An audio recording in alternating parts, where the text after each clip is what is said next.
Hello दोस्तों, मैं नवीन star power classes की एक नई वीडियो में आप सबका स्वागत है। हम लोग जो खगोलकी की प्लेलिस्ट की शुरुआत किए थे, आज वो उसमें की हमारी आज क्या है, आज उसमें का हमारा आज दूसरा चैप्टर है। पहले चैप्टर में हम लोगों ने आकाशगंगा युग निहारिका के बारे में पढ़ा और आज हम लोग पढ़ेंगे तारे का जन्म और उसके विकास और उसके जीवन चक्र को भी हम क्या करेंगे, आसानी से समझेंगे। तो बिना समय जाए किए हुए हम लोग क्या करते हैं, अपनी वीडियो को शुरू करते हैं। तो आज की हमारी वीडियो है तारे का जन्म व विकास, कि तारे का जन्म कैसे होता है और उसका धीरे धीरे कैसे विकास होता है, कि तारा पहले बन जाता है, कि कैसे धीरे धीरे क्या होता है, उसके जीवन चक्र क्या होता रहता है, चलता रहता है। तो देखते हैं फिर सबसे पहले तारे का जीवन काल अत्यधिक क्या होता है, लंबा होता है। तारे का जो जीवन काल है, जो तारा बनने का प्रोसेस है, उसमें काफी लंबा समय लगता है।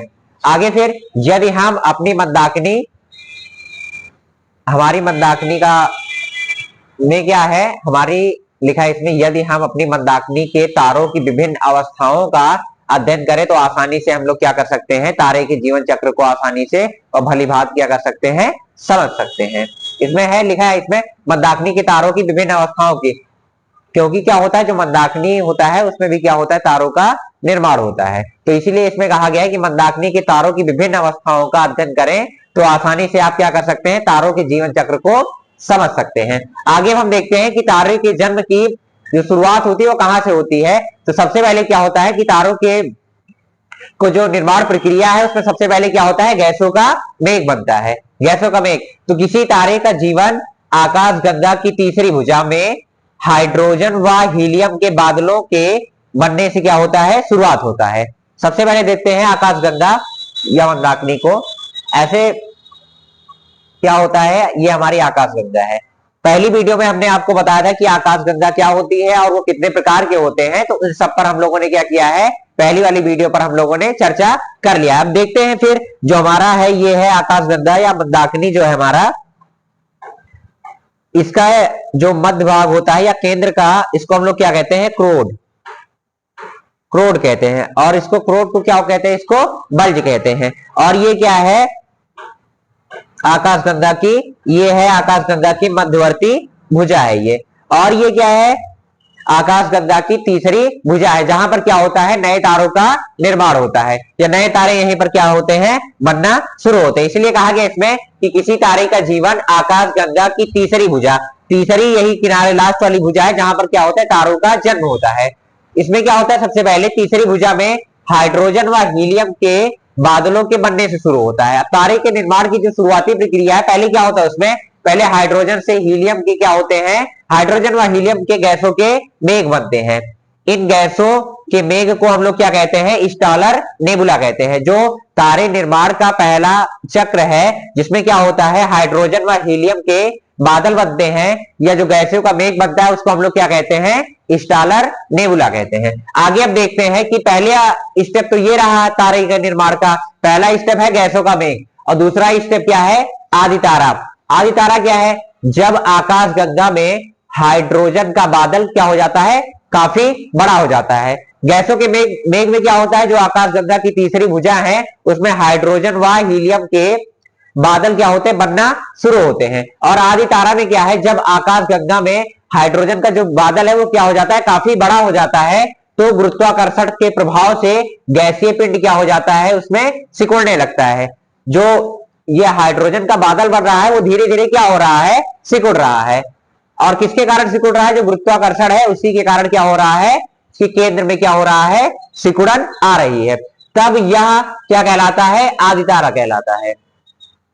जब ये सिकुड़न क्या हो जाएगी, स्टार्ट हो जाएगी, धीरे धीरे केंद्र में क्या हो जाएगा, सिकुड़न होता रहेगा, तो उसे हम क्या कहेंगे, आदि तारा या ब्रूड तारा कहते हैं। आगे पहला स्टेप तो रहा गैसों का मेघ, दूसरा स्टेप है आदि तारा, और तीसरा स्टेप क्या है इसका, तारा। अब देखते हैं तारा कैसे बनता है।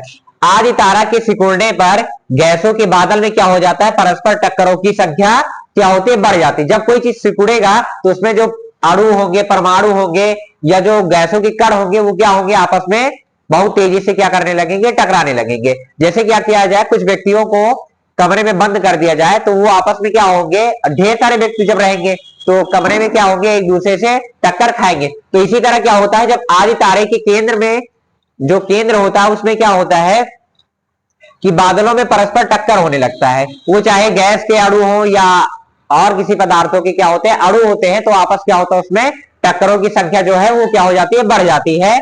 और सिकुड़न की प्रक्रिया क्या हो जाती है, सिकुड़न की जो प्रक्रिया है वो लगभग एक तारा जो बनता है तो उसमें सिकुड़न की जो प्रक्रिया है वो लगभग 1 अरब वर्ष तक क्या होती है, कंटिन्यूअसली क्या होती रहती है, चलती रहती है।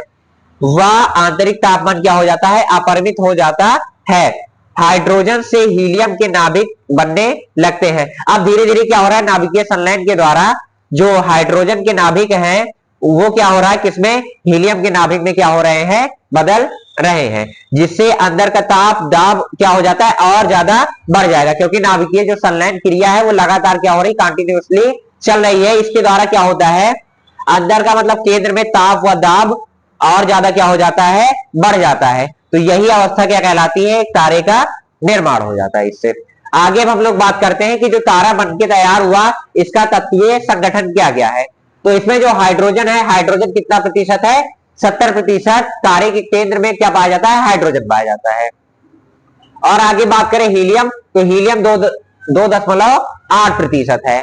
और कार्बन, नाइट्रोजन व नियान कितना है, 1.5%। और लो तत्व वर्ग के जो मेंबर है वो कितने होते हैं, 0.5%। आगे अब देखते हैं फिर अब तारे का क्या हो रहा है, धीरे धीरे तापमान नाभिकीय संलयन प्रक्रिया के द्वारा तापमान धीरे धीरे क्या हो रहा है और ज्यादा बढ़ रहा है। तो जब बढ़ेगा तो उसके बाद क्या बनेगा, रक्तदानव बनेगा।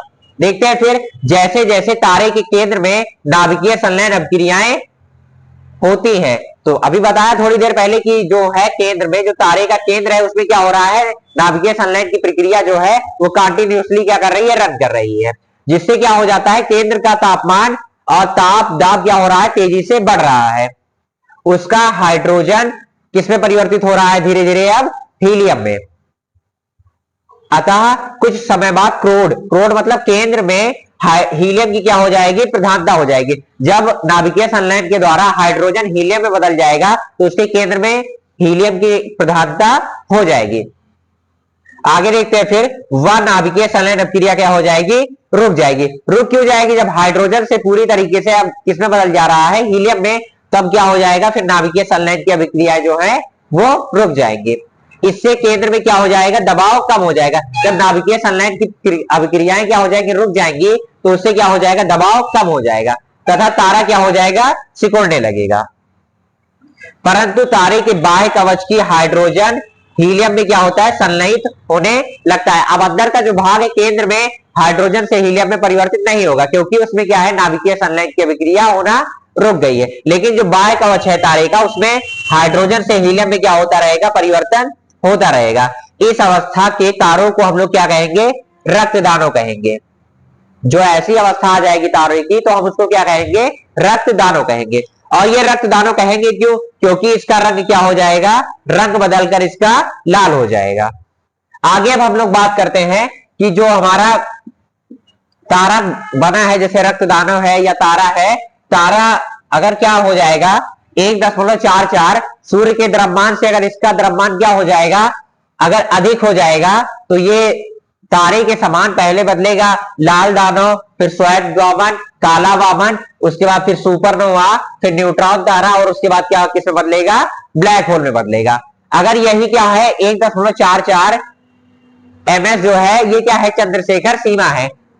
1.44 मतलब सूर्य का ये द्रव्यमान है, जिसको क्या कहते हैं, चंद्रशेखर सीमा के द्वारा नापते हैं। फिर जब 1.44 ms से क्या हो जाएगा, इसका द्रव्यमान, तारे का द्रव्यमान कम हो जाएगा, तो पहले बनेगा लाल दानव बनेगा, फिर श्वेत वामन बनेगा, उसके बाद किसमें चेंज हो जाएगा, ये काले वामन में चेंज हो जाएगा। तो पहले हम लोगों ने समझा कि गैसों का मेघ जो है उसमें क्या होता है, आकाशगंगा की जो तीसरी भुजा होती है उसमें हाइड्रोजन से हीलियम के गैसों के क्या बनते हैं, विशाल बादल बनते हैं। तो उसको हम लोग क्या कहते थे, उसको हम लोग बोले थे स्टालर नेबुला। और वही जब क्या हो रहा था, बादल काफी बड़े हो जा रहे थे और गुरुत्वाकर्षण के प्रभाव के कारण गैसीय पिंड जो था अपने अंदर क्या हो रहा था, सिकुड़ रहा था। और सिकुड़ने के बाद जब सिकुड़ेगा कोई चीज तो उसमें जो परमाणु या अणु होंगे उसमें क्या होगा, टक्करों की संख्या बढ़ जाएगी। और ये टक्कर लगभग कितने समय तक होते रहेंगे, ये प्रक्रिया जो सिकुड़न की प्रक्रिया है वो लगभग 1 अरब वर्ष तक क्या होगी, कंटिन्यूअसली चलती रहेगी। तो जब चलती रहेगी तो आंतरिक ताप और दाब क्या हो जाएगा, बहुत ज्यादा बढ़ जाएगा। तो इससे क्या होगा, फिर यही अवस्था तारे के निर्माण का मुख्य कारण है। आप सब नोट्स बनाने के लिए इसका स्क्रीनशॉट ले लीजिए।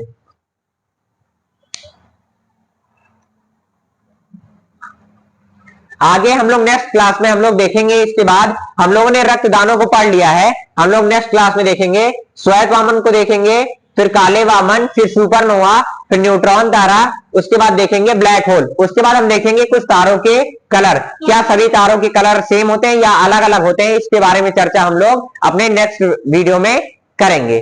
अगर आपको आज की वीडियो पसंद आई है तो लाइक, शेयर और कमेंट करना ना भूलें। धन्यवाद।